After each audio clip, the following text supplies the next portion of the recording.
Y terminando la oración en divina voluntad, pues con Jesús y María tomamos ese atributo divino de la misericordia para que se derrame la misericordia a todo el mundo y detenga o aplaque la justicia del Padre Dios, porque mucho se lo ha ofendido. Y se termina diciendo, todo sea de acuerdo a la voluntad del Padre y para su gloria y para el bien de todas las almas sanas o enfermas. Tú que vives y reinas por los siglos de los siglos. Amén. Esa oración hay que hacerlo, pero con mucha fe, con mucha fe. ¿Y por qué insisto esto de hacerlo todo en divina voluntad? Porque estando con Cristo tenemos al Todopoderoso. Me voy a permitir, aunque alguna vez ya lo dije, pero no importa, ¿eh? Hay que ser reiterativo, como a veces es reiterativo el pecado. Tenemos que reiterar y anunciar nuevamente las experiencias maravillosas que he tenido con mi Dios y mi Señor. Son testimonios de la vida real que las he vivido. Por eso me permito siempre recomendar que se viva la divina voluntad. Porque el mismo Jesús nos ha dicho, tocarán con la mano todo lo que les he dicho y para que vean la realidad de mi palabra. Tocarán con la mano, constatarán, comprobando que es verdad todo lo que les he dicho. Les decía alguna vez que una vez estuve en Medellín y tenía que visitar a una librería. A mi secretaria le di lo que tenía que hacer en esta ciudad. Le dije, deme una agenda de las personas y también la dirección de esta librería a la que voy a visitar. Muy bien, pero al que me invitó le dije que me buscara un hotel cerca a una iglesia. Porque ya ven que uno en un hotel puede caer en barrios pecaminosos, ¿no? Y mejor hay que estar protegido con la presencia divina cercana. Entonces este buen hombre me consiguió un hotel frente a una iglesia. Bien, llegué y al otro día tenía que hacer esta visita a la librería. Y a la recepcionista le dije pues que me considere un taxi seguro, porque también hay mucho peligro en los asaltos, secuestros. Y me dio un taxi de confianza y me fui tranquilo. Le dije, esta es la dirección que me dejó mi secretaria de la librería ahí en Medellín. Total, llegamos y bueno, dije, ya, aquí me sobre la dirección, estaba correcta de acuerdo al papel que me dio. Y yo que me bajo del taxi, el taxi se marchó ya y me encuentro en una calle terrible. Y ahí, cuando comienzo a caminar, me encuentro rodeado de gente de bajo mundo, gente tatuada, drogada, con una presentación de delincuentes. Dije, ¿y ahora dónde he caído, Señor? Y justo me hace acordar Jesús de su divina voluntad. Cuando Él nos dice, no temas, si estás conmigo, no temas. ¿Cuántas veces nos dice en el Evangelio, ya Luisa, no temas? Jesús, te amo, ven divina voluntad, ven conmigo, Jesús, a pasar esta cuadra, porque vi a la otra cuadra que había una especie de una tienda, un restaurante. Lo demás era una calle solamente de locales de bajo mundo.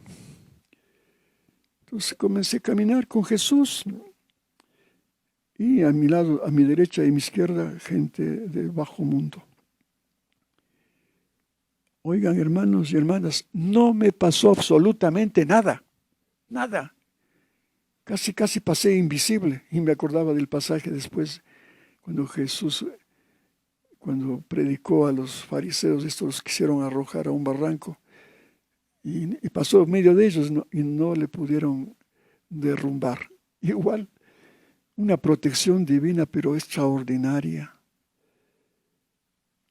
Llegué al final de la cuadra, bajo un sol ardientísimo, estaba con mucha sed. Dije, aquí me meto en este pequeño negocio de vendían refrescos y alguna comida ahí. Entonces, tomaba agua y le llamo a mi amigo de la librería de Medellín, a William. Digo, William, estoy aquí en tal dirección, pero no encuentro su librería. A ver, repita la dirección.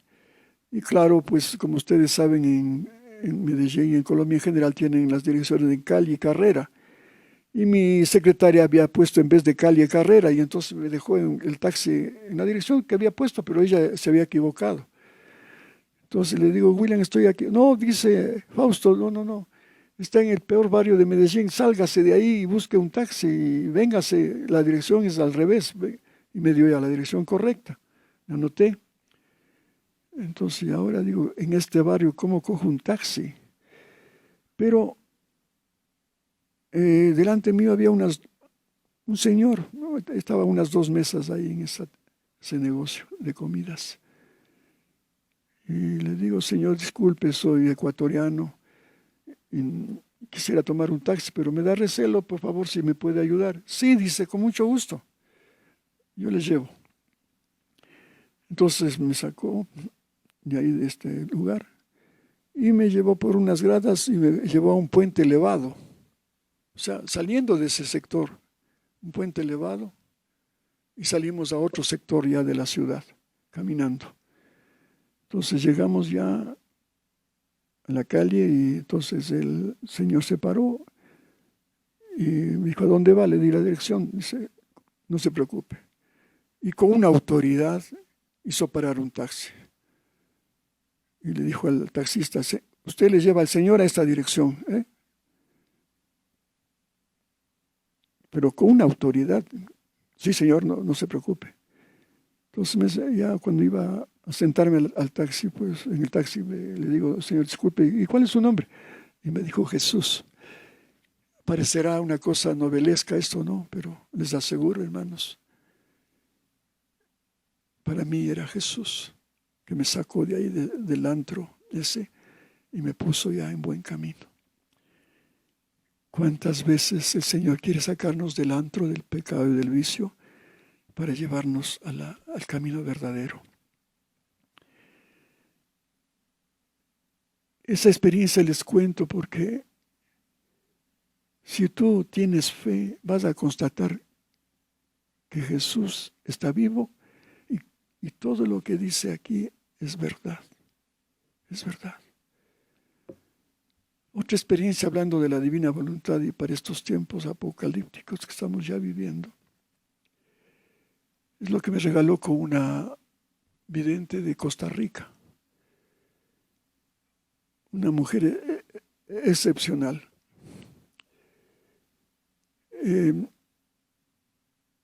Se habían enterado de que aquí en Ecuador también estamos meditando algo de la divina voluntad y pues sobre todo editamos los libros de Luisa Picarreta. Y una mañana me llaman al teléfono y me dicen, señor Fausto, queremos que venga a San José de Costa Rica. Le esperamos. Dije, señora, pero ¿para qué motivo? ¿Con qué objeto? Vale, yo le dejo la dirección. Si usted quiere venir, venga. Y si no, pues no ha pasado nada. Yo me quedé inquieto. Dije, bueno, ni le conozco a esta señora y no sé el motivo para qué será. No me fui. Tenía la dirección, pero no me fui. Me llama el segundo día igual.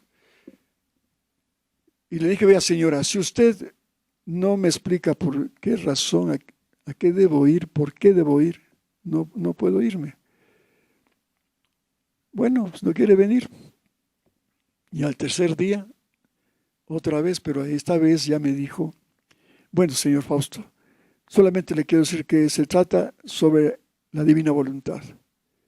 Y cuando oí esa palabrita, dije, qué maravilla, qué será que tiene el Señor. Yo que estaba buscando estas verdades de la divina voluntad. Me fui a Costa Rica y cuando llegué a San José, pues me estaban recibiendo un grupo de señoras y entre esos, pues la vidente. Y esta vidente, de nombre Lucrecia, me llevó ya a Cartago, donde tenía su cenáculo. Después me llevó a su casita y ahí me hizo conocer los milagros que había pasado con ella, como Jesús se manifestaba y la Virgen María con milagros que me hizo ver. Por ejemplo, el sacerdote que era su guía espiritual, él mismo me hizo ver una fotografía que él constató como la hostia que le daba se convirtió en un pedazo de carne, más o menos parecido a lo que tiene esta vidente de Corea. Y así, muchas cosas maravillosas.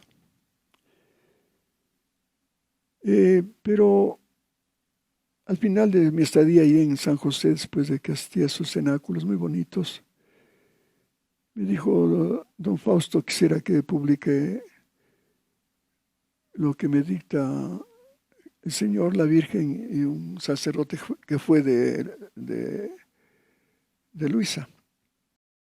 Entonces comencé a leer, me pareció interesante. Claro, no tenía pues que ver con toda esa maravilla que es la Divina Voluntad, pero eran, como decir, instrucciones como aquí decimos en Ecuador chaquinianes, ¿no? Caminos de segunda categoría para ir a la vía principal.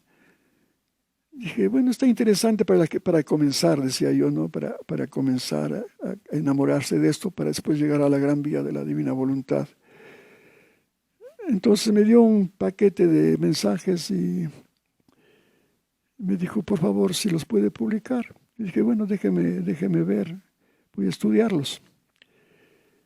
Y resulta que al mes más o menos de eso teníamos que irnos a Corato. Había un congreso mundial de la divina voluntad. Y iba también este grupo de Costa Rica a Corato, a esta reunión. Yo fui también por mi parte y estando ya en el avión, yo ya había llevado un poco de estos escritos, pero yo estaba ya más entregado a la obra de la divina voluntad de Luisa Picarreta. Estaba haciendo los 19 volúmenes. Bueno, entonces cuando en la mitad del viaje, ya pasando el océano, cogí de mi maleta los escritos que me había dado esta señora. Comencé a leer, dije, sí, están interesantes. Pero dije yo, pero ahorita mejor debo concluir la edición de los 19 volúmenes y de ahí pues me dedico a hacer esto, que me parece interesante para la gente que recién puede comenzar a adentrarse en este camino de la divina voluntad. Y lo guardé y no dije, lo haré después. Cuando llego ya a Corato, sorpresa, llegábamos a una plazoleta cercana al sitio donde era el Congreso de la Divina Voluntad, Congreso Mundial. Y oh sorpresa, cuando llego, digo, me encuentro con el bus que venían trayendo a la gente de los cenáculos de la Divina Voluntad de Costa Rica.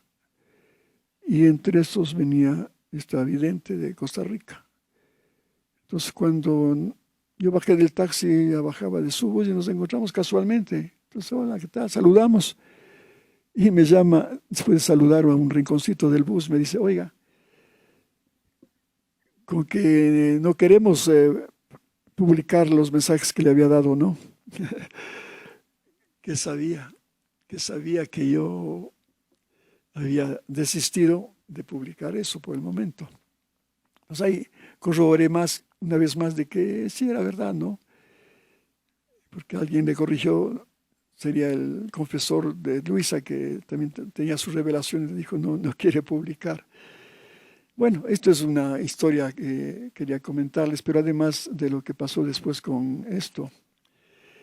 Nos invita el padre Teófilo Rodríguez de Panamá a, una, a unas charlas de la Divina Voluntad ahí que quería que se le dé a un grupito de gente de ahí de su comunidad. Y nos fuimos con esta vidente de Costa Rica a Panamá. Y en Panamá, en la ciudad de Colón, fue cercana a la ciudad de Colón, entramos a la oficina ya del Padre y ahí mismo ya se manifestó el Señor con una serie de milagros, ¿no? Cayó escarcha cuando llegábamos, que nos inundó las caras al Padre, que es morenito, estaba blanco, y Lucrecia y yo también, con mucha escarcha en el suelo igual. Y luego pues le habló también Jesús al Padre a través de Lucrecia, le habló en medio de la conversación, cayó en éxtasis y le dijo, hijo mío, Padre mío, sacerdote y mi hijo predilecto, no temas recibir a los huérfanos con sida, a los que tú rehusas recibirlos. Fue una sorpresa para el Padre porque este Padre tenía un orfanato de niños pobres, huérfanos. Pero le habían pedido también ahí en esa población de Colón que también reciban a niños con SIDA. Y no quería, se resistía por el escrúpulo. Pero ahora el Señor le habló y entonces él se sorprendió y dijo que eso era verdadero, ese mensaje. Pero lo más impactante que fue de esta invitación fue que cuando fuimos allá a la charla que iba a dar Lucrecia, ella había llevado los 19 volúmenes, digamos, casi los 19, sí, estábamos en el 17 me parece. Y tenía un montón de libros ahí en la mesita, así como estamos aquí con libros. Ya estaban sentados, eran 49 negritos y una señora de Panamá, de la capital. Los demás eran de gente humilde, bien humilde, negritos de color. Entonces hizo ya la oración y comenzó ya la conferencia que daba, ¿no? La charla que estaba. Yo, sorpresa, cuando coge un libro para leer, cerró el libro porque ya el Espíritu Santo comenzó a hablar en ella. Una cosa impresionante, con un lenguaje divino y explicado para gente humilde cómo es vivir la divina voluntad, que nosotros mismos estábamos sorprendidos. Ahí estaba el padre Teófilo, estaba otro padre Rojas, el guía espiritual de la vidente, otros seminaristas. Era una cosa sorprendente, que era tanto la efusión del Espíritu Santo, ¿no? Que era un calor ahí que sentíamos. Y entonces se terminó con oración y los negritos estaban felices, pero alababan al Señor, le daban gracias por haber conocido esta doctrina maravillosa, que lo dio en pocas palabras, pero claro, era como para iniciarse, porque la obra es grande, ¿no? Pero para ellos, para un comienzo era algo extraordinario. Pero previamente a esto, ella recibió anteriormente una visita de San Miguel Arcángel. Y San Miguel Arcángel le reveló el final de los tiempos. Y no solamente en mensaje, sino un gráfico. Le dio, sacado de un mapa mundi, de todos los países del mundo, cómo iba a quedar después de la purificación, un nuevo mapa del mundo. Claro, y yo decía, cuando me llegó esto, dije, Dios mío, cómo se va comprobando lo que a otros videntes lo manifiestan, ¿no? Por ejemplo, Imelda de la Cruz, ella nos dijo, ¿no? Esta vidente ecuatoriana, éramos amigos de ella con mi esposa, y cuando ya estaba por morir, 2 días antes de morir, la habíamos visitado y ella nos cogió de la mano y nos dijo, pues, el Señor anoche me dijo que el planeta Tierra iba a sufrir un desfasaje, una especie de vuelco.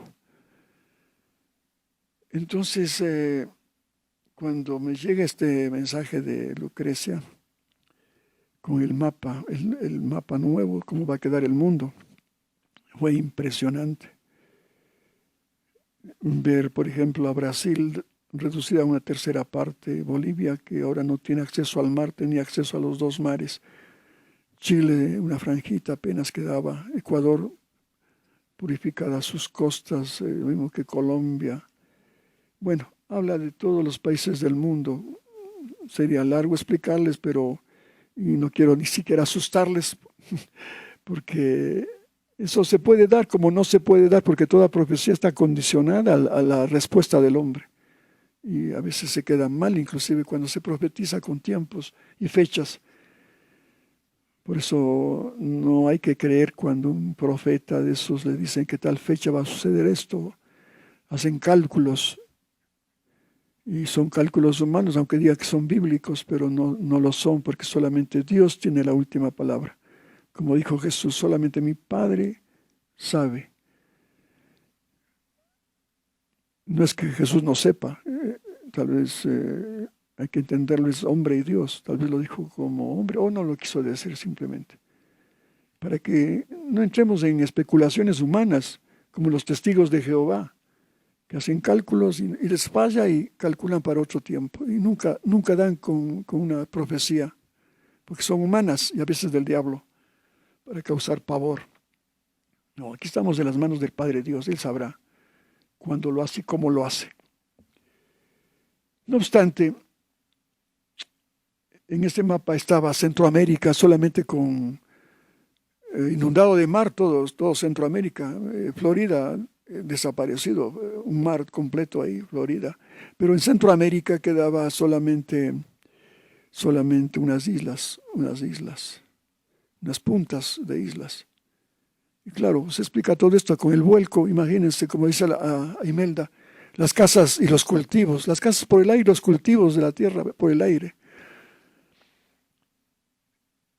Bueno, yo tenía ya ese mapa y cuando digo, ya retomando lo de la charla que dio el Espíritu Santo a través de Lucrecia ahí en Colón, pues al siguiente día nos invitó otro sacerdote a que visitáramos un oratorio que tenía ahí cercano a la comunidad del Padre Teófilo. Y nos fuimos con Lucrecia invitados a ese oratorio. Y era una colina. Y ahí tenía una especie de una chocita muy bonita, bien arreglada, con mucho gusto, sobre todo litúrgico, porque ahí tenía Santísimo, muy lindo, nos encantó. Un oratorio de primera, pero en la punta de esa colina. Entonces ahí conversando con el Padre de muchas cosas, y de pronto nos dice, vean, les voy a revelar una cosa que me pasó a mí. Yo no soy vidente, pero les voy a decir una madrugada que estaba aquí orando. Y el Señor me impulsó a que salga y vea por una ventana de este oratorio cómo el mar iba inundando, llenándose. Pero el agua no llegaba a esta colina. Y nos quedamos viendo con Lucrecia. Claro, era el mapa que en Centroamérica quedaban unas puntas, estas colinas, lo demás era agua. Entonces salimos de esta reunión y comentamos con esta vidente de Costa Rica, pues digo que se confirmaba lo que le había revelado San Miguel Arcángel del nuevo mapa que va a quedar en el mundo. Así es que el otro día ya teníamos que volver a Costa Rica, ¿no? Tomamos el avión y en pleno vuelo, estaba al lado de ella, cae en éxtasis, está evidente, y le habla a Jesús. Y le dice, hija, Panamá ya no me es indiferente, porque han aceptado mi voluntad mis hijos, los más sencillos. Ay, Dios mío, me dejó impactado ese mensaje porque ahora comprendo todo lo que hemos hablado en estas charlas. Se sintetizan en eso. No importa la cantidad, sino la calidad de entrega, aunque seamos pocos. Dios va a tener misericordia, como ya pasó con Abraham y Yahvé, cuando iba a caer también un fuego, y cayó, por cierto, en Sodoma y Gomorra, como regateaba Abraham, Señor, si hay 50 justos, ¿detendrás el castigo? Sí. Si hubieran 50 justos, sí. Y 40, y 30, y 20, así fue. No llegó ni a 10 porque no había ni 10 justos. Por eso vino el fuego y fue purificado Sodoma y Gomorra. Igual el mundo puede ser purificado si es que no hay almas que detengan la mano y la justicia del Padre Dios. Aunque seamos pocos, pero unidos a Jesús, se podrá mitigar o detener la justicia del Padre. Eso es lo que hay que hacer para estos tiempos difíciles. Y vamos a terminar con lo que también estamos viviendo. Esto de no poder comulgar.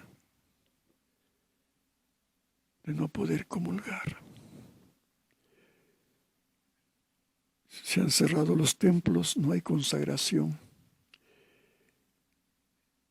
Y como mucha gente me ha dicho que falta nos hace la Eucaristía. Sí, nos hace falta. Pero si conociéramos la divina voluntad, si no tenemos acceso a comulgar en la mano, hacer realidad lo que nos dice Jesús en este bello mensaje que nos da el Señor el 20 de enero de 1927 a Luisa Picarreta, está en el volumen 20. Y dice Luisa, habiendo recibido la comunión, he quedado afligida y angustiada, porque eran tales y tantos los accesos de tos que me sentía sofocar y no podía ni pensar ni estarme con Jesús según mi costumbre. Después de 1 hora y más de toser fuerte, me he calmado y pensaba entre mí, hace ya 1 hora o más que he recibido a Jesús y no me he podido recoger para estarme a solas con Él. Ya los accidentes de la hostia se han consumido. Jesús se ha ido y no sé dónde encontrarlo nuevamente. Así que para mí hoy ha sido como si no hubiese recibido la Santa Comunión. Pero por lo demás también en esto beso, adoro y bendigo al Fiat Supremo. Vean qué hermoso para comenzar. ¿Por qué? Porque en la hostia está totalmente Jesús con su cuerpo, sangre, alma y divinidad. Pero ¿cuánto dura su permanencia en la hostia? Que será unos 10, 12 minutos. Y se termina de consumir la hostia y el Señor ya no está. Claro, cuando comulgamos queda su gracia, sus bendiciones, su presencia espiritual, pero ahí termina. Y muchas veces nosotros comulgamos sin darnos cuenta que en esos 10 minutos tenemos que estar atentos a recibir a este huésped, a esta presencia divina. Pero, ¿cómo le recibimos? A veces distraídos. No hacemos por lo menos esos 10 minutitos de su presencia, tratarle como se merece un Dios.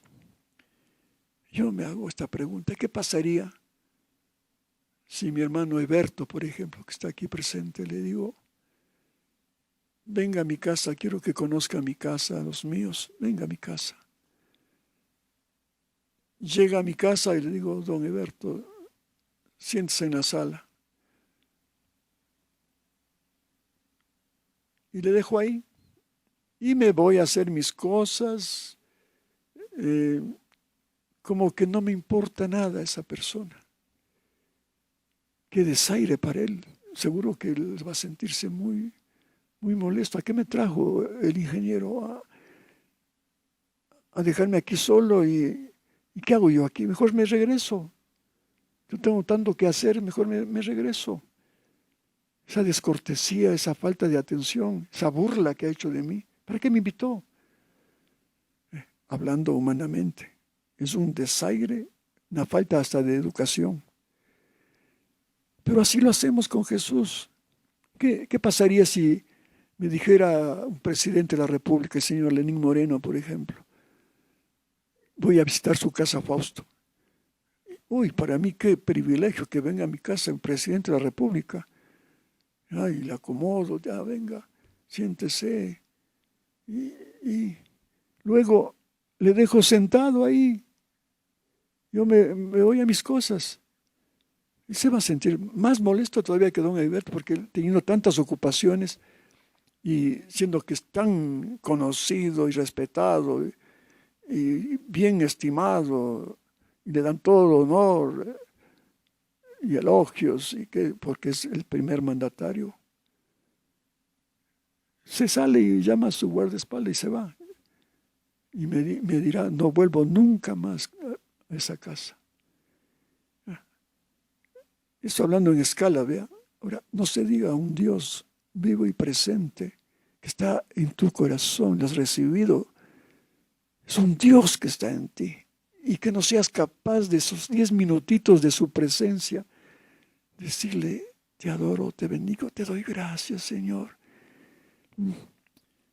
Y aunque no le hables, haz silencio,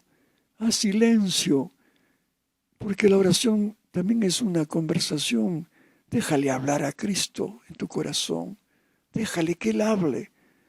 No le estés hablando. Sé como María. ¿Te acuerdas del pasaje de Marta y María? Cómo Marta estaba ahí con el gran huésped que tenía Jesús en su casa, en la casa de Lázaro, Marta y María. Y claro, Marta estaba preocupada en servirle sus cosas, sus alimentos.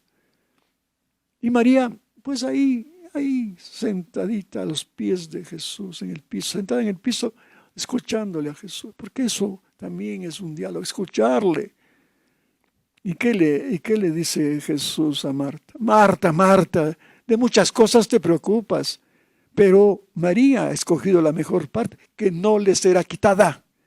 Ella no sabía de divina voluntad, pero ya es un anuncio de lo que puede ser un acto divino. No nos va a ser quitado todo lo que hagas con Jesús, porque es un acto divino y eterno, que no tiene principio ni fin. Es para siempre, es para siempre. Claro, el principio comienza humanamente cuando tú estás a los pies, pero ya esa gotita que eres tú, botada y sumergida en el mar infinito, eso abarca todos los tiempos, eternos, infinitos, divinos, y no le será quitada. Igual, cuando tú hagas un acto con Jesús, no te va a ser quitado. Lo vas a ver en el cielo otra vez. Es como el sacerdote cuando consagra la hostia.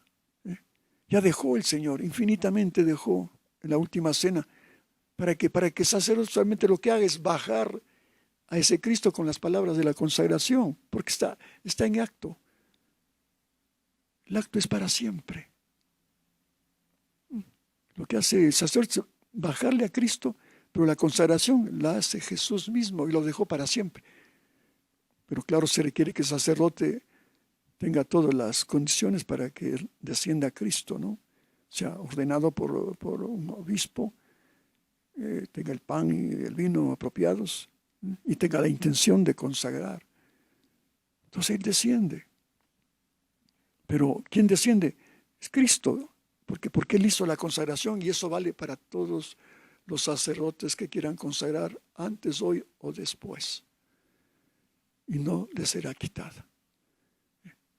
Entonces, repito, si estamos con Cristo, por lo menos démosle esos 10 minutos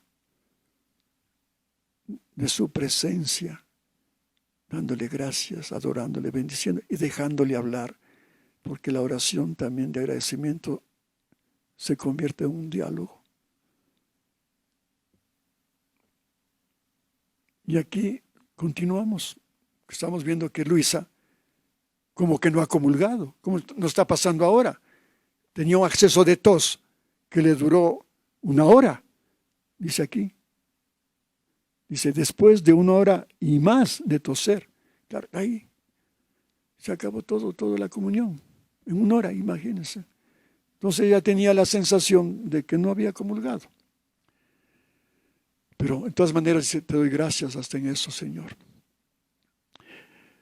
Y continúa Luisa y dice, ahora, mientras esto pensaba, mi dulce Jesús ha salido de dentro de mi interior y apoyaba su cabeza sobre mi espalda y con sus brazos me sostenía para darme fuerza, porque estaba tan agotada que me sentía morir. Y todo bondad Jesús me ha dicho, hija mía, ¿no sabes tú que hay una comunión eterna y tan grande y no está sujeta ni a disminuir ni a consumirse? Estamos hablando, no 10 minutos, hay una comunión que es eterna y no se consume, no se acaba. Sus velos que la esconden en medio de las criaturas no están sujetos a perecer como los velos de la hostia sacramental. Claro, y aquí explica. Se da a cada instante, a cada respiro, a cada latido y en todas las circunstancias. Qué lindo, cada respiro. Y a veces no nos damos cuenta que ese respiro tienes que hacerlo con Jesús. Ahí estás comulgando ese aire que Dios te da con amor para que vivas y no te cobra nada. Ese es el velo, eso que estás tú en tu acto teniendo, en qué sé yo, en tu palpitar del corazón, todas las células que trabajan, que no te das cuenta. Tu hígado que está funcionando, tus intestinos, tu estómago, tú no te das cuenta, pero ahí está actuando, ahí está dándote vida el Señor. Entonces comulga eso.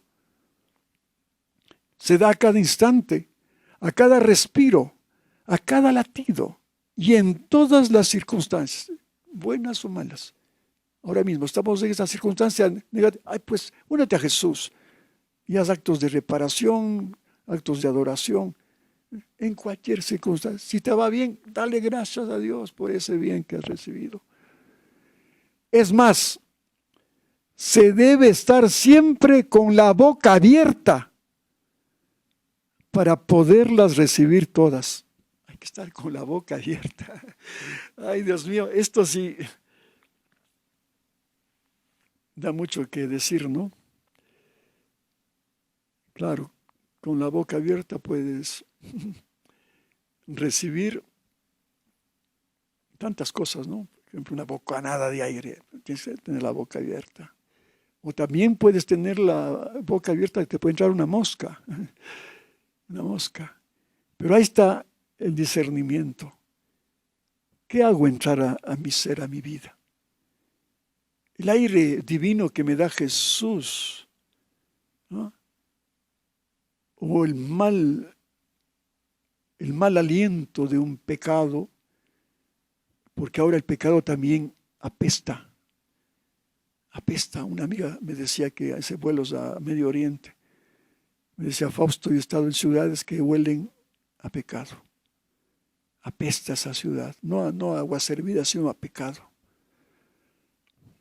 Y eso se impregna el pecado hasta en tu ropa.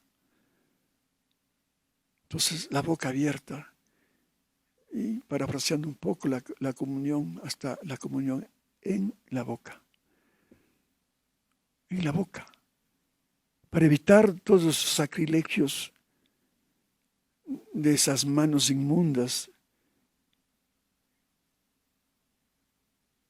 que no son consagradas. Y a veces inmundas hablando físicamente, higiénicamente. ¿Cuánta basura coges en transitar de tu trabajo, en los buses, en el carro?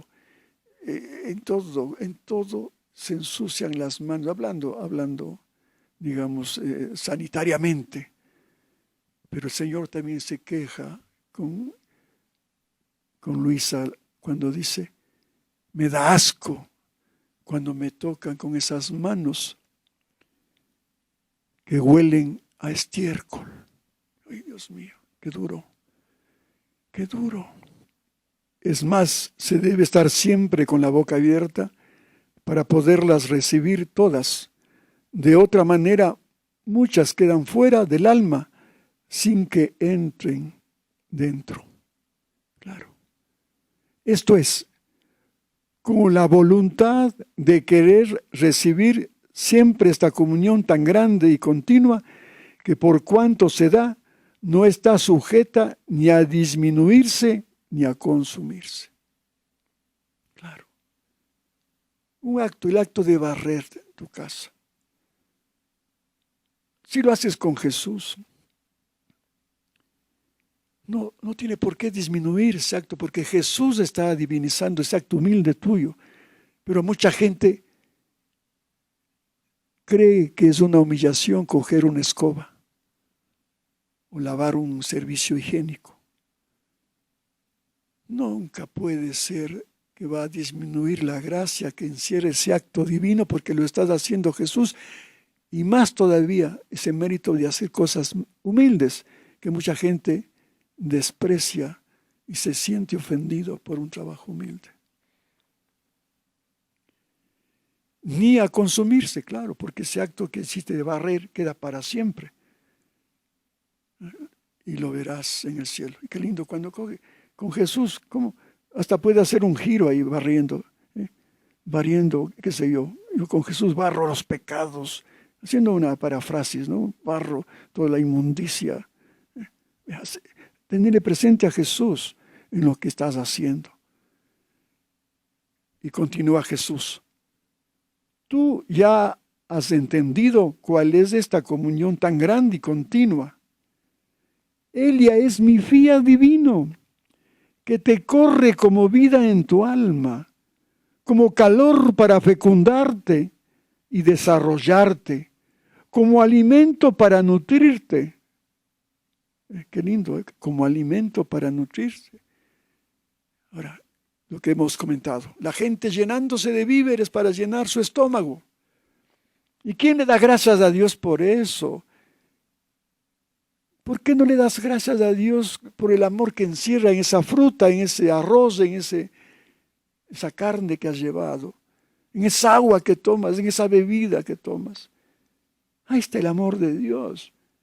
Pero comemos como animales y nos disputamos los alimentos como animales, perdonen. Pero estamos mal, hermanos. Te corre en la sangre de tus venas, en el latido de tu corazón. En todo está siempre en acto de darse a ti. Basta que tú la quieras recibir y la divina voluntad te ahogaría de comuniones tantas te quiere dar, con justicia y con razón y con derecho. La comunión de mi voluntad debía ser sin límites y no sujeta a consumirse, porque ella es principio, medio y fin de la criatura. La comunión de mi voluntad debía ser sin límites y no sujeta a consumirse, porque ella es principio, medio y fin de la criatura. Estamos hablando de la voluntad, porque la Eucaristía es medio. El fin es el divino querer, que se entienda esto. El principio, pues nosotros como criaturas, desde la eternidad hemos sido pensados por Dios Padre para nuestra existencia. ¿Y cómo? En la generación del Verbo. En la generación del Verbo. Ahí estaba Jesús como verdadero Dios, pero también como verdadero hombre. Y si esa humanidad estaba constituida también, ¿era con quién? Con nuestra humanidad. Porque Él es la cabeza y nosotros somos la parte del cuerpo místico de Él. Por eso, para vivir la divina voluntad, que tenemos que unir nuestra voluntad humana a la voluntad divina. Pero primero ser una cosa sola con Él en la humanidad y después con la divinidad. Fundirnos con la humanidad de Jesús y Él nos lleva a la unión con su divinidad.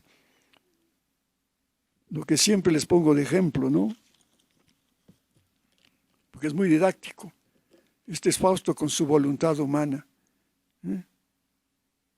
Pequeña, finita, que tiene un acto que tiene principio y fin. Jesús también tiene su voluntad humana igual que la mía. Pero en este ejemplo del rosario tiene una voluntad divina. Yo al fundirme con su humanidad estoy ya con Él haciendo actos divinos. Entonces, esto es lo que nos está diciendo aquí. La comunión de mi voluntad debía ser sin límites y no sujeta a consumirse, porque ella es principio, medio y fin de la criatura. Claro, les decía, el principio nuestro es eso. Venimos desde la eternidad con la cabeza, que es Cristo, y nosotros su cuerpo. Ahí está nuestra humanidad, también con Él desde siempre y para siempre. Y ahora, eso es el principio de nuestra existencia. Hemos venido a la tierra, hemos nacido en un tiempo, ¿no? 1940, 50, 1900, cualquier año en que hayas nacido. Ahí,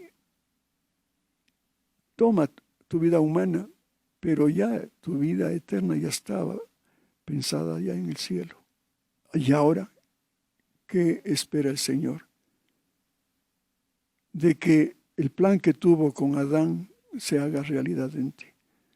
Porque cuando crea a Adán, pues le hace precisamente ese don grandioso, que no solamente le hace el cuerpo, sino que le crea un alma, donde está la memoria, el entendimiento y la voluntad.